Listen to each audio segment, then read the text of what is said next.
qu'on pourrait nous dire en fait, sur cette ligne du temps? Qu'est-ce qu'on peut dire sur la ligne du temps? Déjà, dire que la PNL utilise l'idée de la ligne du temps comme une métaphore. Ok. Et donc, c'est l'idée de la métaphore du temps. Donc, on a déjà dit plusieurs fois que finalement, il n'existe que l'instant présent. Oui. Okay. Et que, tu sais, même quand on ressasse une vieille dispute avec une copine, en fait, on est juste allé, on vient chercher dans l'instant la représentation qu'on se fait de ce qui a bien pu passer se passer avec cette personne et les tintins qu'on a collés dessus.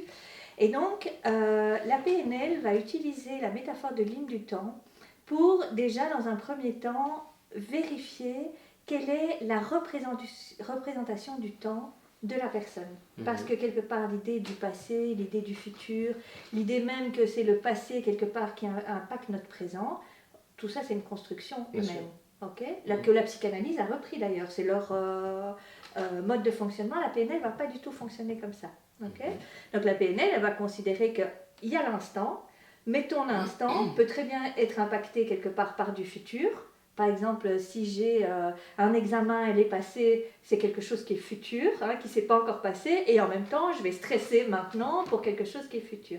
Donc, c'est vraiment une espèce de métaphore que va utiliser la PNL, avec l'idée on avait dit dès le départ, mais la PNL, elle n'est pas là pour répondre au pourquoi j'ai ce comportement, qu'est-ce qu'il a pu se passer dans ma vie éventuellement, mais elle peut... Avec l'idée de la ligne du temps, la métaphore de la ligne du temps, aller réexplorer quelque part. Tiens, j'ai un comportement, par exemple, on va dire un état interne récurrent dans ma vie. Tu vois, face à tel type de situation, dans ma vie, j'ai tendance à répéter ce même comportement ou avoir ce même état interne qui est vraiment pas confortable et c'est quelque chose d'un peu répétitif dans ma vie. Eh bien, ça peut être intéressant d'aller réexplorer à quoi c'est lié. Différents événements. Oui, c'est ça. Donc voilà, aujourd'hui, on va prendre un exemple concret, c'est plus simple. Qu'est-ce qu'on pourrait prendre comme exemple? Qu'est-ce qu'on pourrait prendre comme exemple? Je sais pas. Les voyages, mettons. Je sais que moi, je dois préparer un voyage, il me stresse un petit peu. Ok, c'est toujours comme ça, toi, quand tu... quand tu dois partir en voyage, ok. Ouais.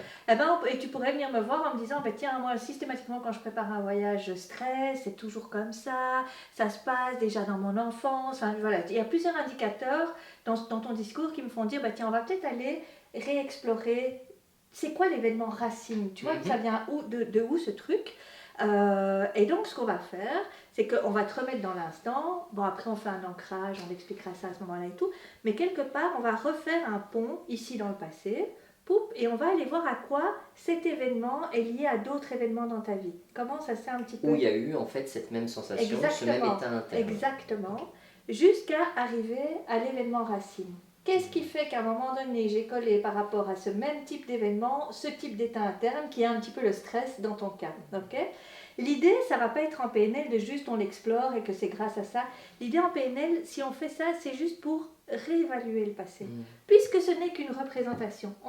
Là, il va se passer quelque chose, peut-être que j'invente.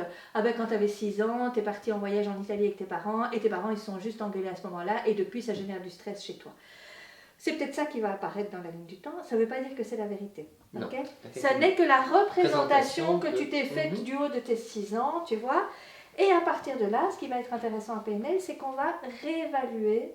Donc, on va te permettre de quelque part, avec tes ressources que tu as aujourd'hui, d'aller réobserver les choses, mais tu ne vas plus les observer de la même manière du tout. Et donc, on va pouvoir avoir plusieurs techniques. Ça va être, tiens, on pourrait aller mettre des ressources sur le petit Khalil à l'époque, on pourrait remettre des ressources sur les parents éventuellement à l'époque, pour que tu puisses quelque part changer la représentation que tu t'en fais.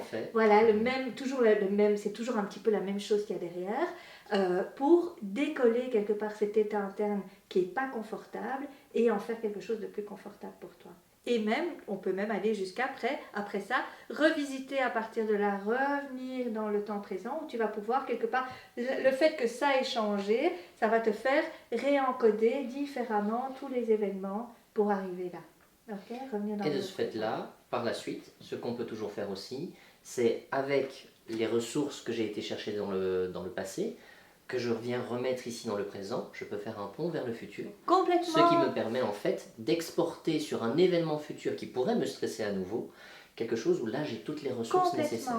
Complètement. Ça va vraiment être l'idée. Et si on va aller un petit peu plus loin, on pourrait même dire, moi ça c'est quelque chose que j'utilise, quelqu'un par exemple qui au jour d'aujourd'hui a besoin de ressources et qu'elle n'arrive pas à avoir ces ressources, et si tu explores peut-être dans d'autres domaines, non, j'ai pas cette ressource, etc.